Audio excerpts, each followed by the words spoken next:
Now joining us on the program right now, Rick Ector from Rick's Firearm Academy of Detroit. Rick, how you doing, sir? Man, I am great. I am truly glad to be in St. Louis, Missouri this weekend. It's great to see a bunch of friends I've made from previous visits to the convention.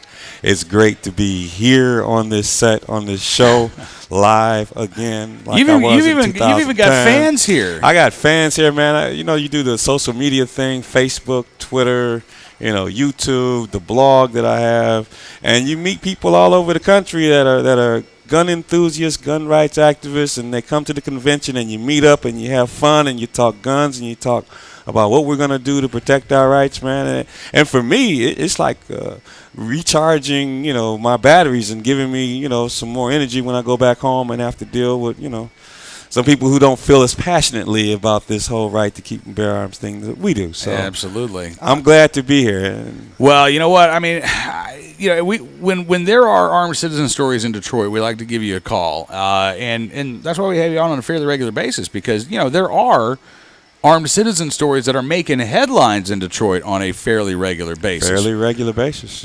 Which I think is interesting because look, Detroit's crime rate is bad. We know the worst. Yeah. But what's different to me when you look at like Detroit versus Chicago versus Washington, D.C., I don't think it's the gun laws or the lack thereof that are causing the violent crime. Because, again, we see violent crime in D.C., we see violent crime in Chicago through the roof, we see violent crime in Detroit. What you see in Detroit is at least the law-abiding have an opportunity to defend themselves. And that's why no matter how bad the crime is, I would rather be in Detroit than to be in Chicago or to be in D.C. At least I can take on that role of protector of myself, my home, and my family. Yep. I can make the decision to protect myself. And in those other places, those other locales, other municipalities, they don't have that right. And, you're just at the mercy of the bad guys and the predators that exist, that prey upon those vulnerable members of the community.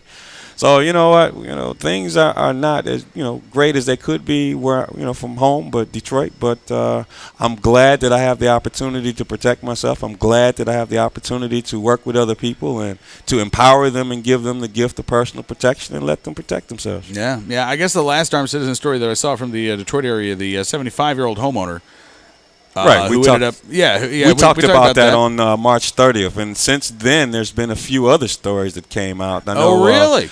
The very next day or the day after that, there was this lady who was at home, and three gentlemen came into her home. And I do remember that and story. Apparently they found one handgun that was in her purse, but she's my kind of gal. She had the other gun upstairs with her, so she used it and she protected herself, and the other three guys didn't stick around to see. Was that the story where, according to this woman, when she fired the shot, she heard the two of the other guys say, "Oh, hell no," and they took off?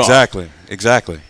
That's what I want a criminal in my house to say. I don't want them to say hello. I want them to say, "Oh, hell no," and I want them to turn and go. Well, the whole impetus behind what I do, man, my whole motivation is to get so many people that are armed that we reach a tipping point where even the individuals who are seriously anti-gun and will never buy a gun, even they would be protected for the simple fact that a bad guy or a predator, he's going to think very hard before he selects another victim, because so many bad guys are being shot and in some cases killed. So maybe they'll think twice before they commit that next violent crime. So I ask you this question every time we have you on. Do these stories lead to more phone calls for you as a firearms trainer? They do, and they give encouragement to a lot of people, because a lot of people that I'm getting now are really first-time gun owners, first time ever seen a real gun before, never fired one before, and they're like, okay, people are doing it. Well, you know what? A 75-year-old man, had never fired that rifle before. All of a sudden, he found the courage and the wherewithal and the knowledge to do it. Maybe I can do this. That's right. And then they go to the range and they shoot and they say, well, I can do this. Why in the world did I put this off? And I say, oh, gee, I don't know. I don't know.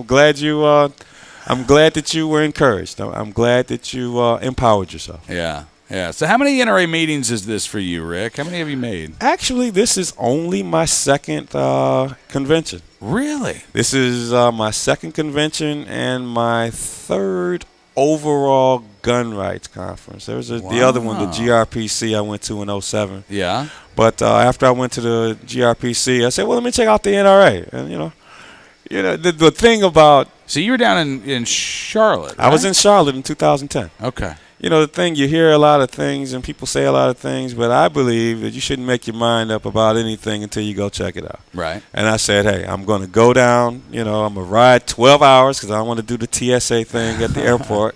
I'm going to come on down and see what's to see. And, man, I had a ball. Met a lot of people, made a lot of contacts. And are you telling me you made it from Detroit to Charlotte in 12 hours? I sure did. Wow. And I made it I want to ride with you next time. You know what?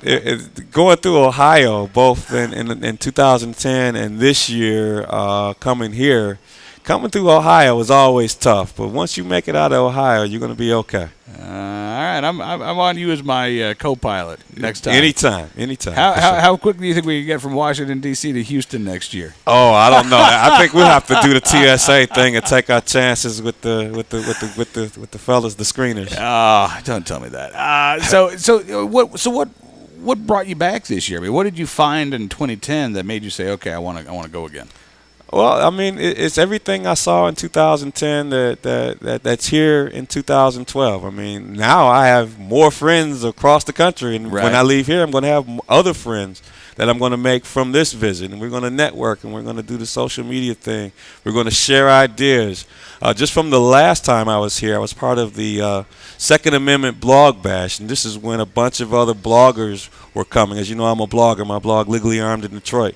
And we hung out, and we did some things, and we were social, and that carried forward, throughout those remaining 2 years, where we do joint things together. We may do some guest posts on blogs, and you can market other blogs, and you can say, hey, this is a blogger I know over here. Check this out by him, and just when you network and you see what other people are doing, you can share that within your network. So I'm looking to do that, and I'm also looking to check out some new products, and I'm looking to meet up with the manufacturers that are having some things out here. And that double tap, I like that little thing. What is that, a 45 caliber? 45 caliber. 2-round 45 caliber handgun. It's a little lightweight pocket piece. Yeah. I mean, just some of the toys that are out here, on the floor, I get excited. Like right now, the convention, the exhibitor space isn't exactly open right now. Right. Out here, but I know. Man, I can't wait to get at it tomorrow. You get a little sneak peek. All right, so I got to ask you from a firearms trainer perspective here, the double tap. I would not.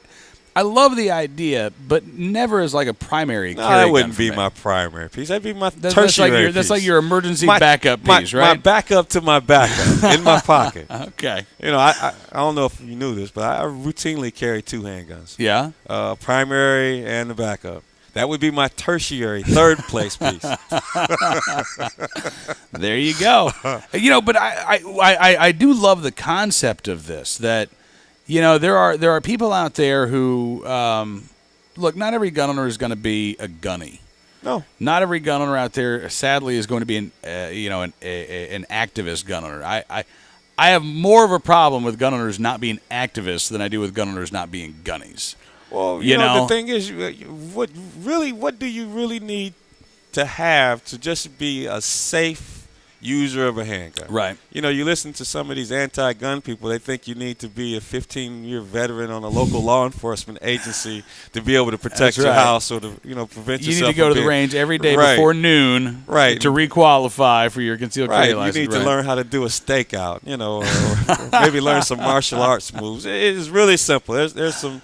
You do need to practice and go to the range regularly, and you do need to know the fundamental safe gun handling rules. You need to do the storage thing to make sure that we don't have any accidents in the home. But it's not rocket science. Right, exactly. It's not. And so I love the fact that there is a product out there for somebody who is not necessarily into guns, but still wants to be able to protect themselves. Exactly. I think that we have, I don't know, Rick, are we in a golden age of guns right now? I've been seeing some interesting products. Have you seen that double-stacked, double-barreled 45 semi-automatic handgun?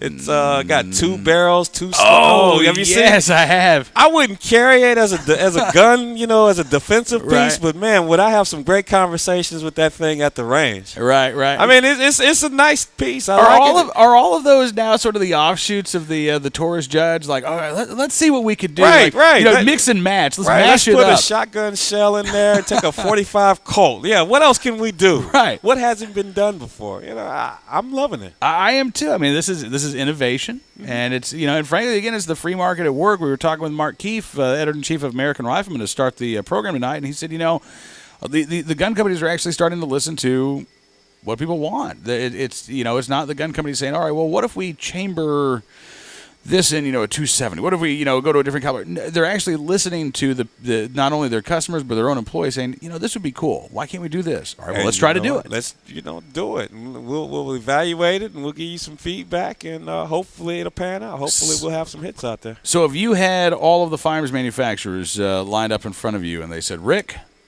what would you like to see, sir, that you don't think is out there on the market right now? What advice would you give them? What do you want? Me, I'm satisfied. I'm not, I'm not picky. I'm not really particular. As long as it fits my hand like a glove and it works every time I pull the trigger, I am happy. Oh, and it has to look nice. It has to either be stainless steel or all black. Something nice. Okay. You know how we gun guys are, man. You buy a gun, you got to show your friends, right? And when they look at it, there's that certain approval, whether it's tacit or whether it's vocal, that that's a nice looking gun. Right. There's that one gun out there, man. Ooh, what is it? The PX Storm? Is that? Yeah, man. Ooh, it's like the Aztec of guns, man. The Aztec of guns. Right, the GM Aztec. That'd be the Pontiac Aztec. Well, in my opinion, that Aztec car is the ugliest car in the whole wide world. I'm going to say, but you know what? There were people who bought it. And there were employees who got a discount. So the PX Storm owners out there, please direct your vitriol towards this man right here, Mr. Rick Ector. Hey, before we get in the thing, I remember back in 2010, there was this guy. He was a guest on your show. I don't know what y'all talked about, but he brought in some goat cheese as a gift to you. I remember this, and I remember, I don't know exactly, I could see the excitement that someone thought enough of you to come to the show and to show his appreciation. So I'm going to give my appreciation. Give you a T-shirt from my blog's logo, legallyarmedindetroit.com. Nice. Laid. Nice. So this is what I want to present to you. Well, my Rick, gift to you. Thank you, man. This is so cool. I love this. Legally Armed in Detroit. And that's the name of the blog, right? That's the logo to my blog, the name of my blog. That is so cool. Thank you, man. I'm going to wear this while I'm here in St. Louis. Now I want to go to Detroit just so I can wear the T-shirt. Oh, speaking of which, man, it was a question from someone in Virginia. They say, well, how come we can't have a conference in Virginia? Well, I got a question for you. How come we can't have a conference in Detroit? I'm sure Detroit could use the economic incentive. We could use the. We could Do use you 70,000 have is there a? There's convention space and there's hotels. Yeah, we can handle it. Really? Yeah, let's bring it to Detroit. I need to go to Detroit seriously because I look at some of the stories in the mainstream media, and I look at it's become a very popular thing now for photographers to go to Detroit and photograph all of the abandoned buildings. Right. There's so-called ruin porn. Right. So I think it's very easy for people to get a warped perspective. Like, I'm not sure I have a real perspective on what Detroit is like because I'm getting these images that are filtered through certain lenses. Right. If you wanted to show the ruins of Detroit, you're going to see some ruins. If you want to see the best of what we have available, then I watch Eminem drive his Chrysler through the streets, and I'm like, but that looks like New Orleans. Oh, that's because it was New Orleans. But I'm sure it's right. You like you said, you got a filtered view. Exactly. So you know what? I don't know if the NRA will make it to Detroit. I don't know. It's not up to me. I know it's not up to you, but Cam will make it to Detroit at some point. For sure. And you know what? I met for the very first time today, Mr. Wayne LaPierre, and I that made my conference already before we even started. Sure did. Met him at the banquet and auction today. Nice. One of the nicest, most genuine guys I think. He's a very cool guy. Yeah, glad I finally met him. That's very cool. Well, listen, Rick, I'm glad that you could come by tonight, man, and I hope this is not the last time that I will see you in St. Louis. It All won't right. be. Won't be the last time you see me in St. Louis, and it won't be my last conference. Fantastic. Rick Ector, Rick's Firearm Academy in Detroit, and obviously legally, hang on a second. Legally armed Legally in Detroit. armed in Detroit. I was going to show the logo one Yes, more time. let's my get it friend. one more That's all I was time. going to do. Here you go. LegallyArmedInDetroit.com.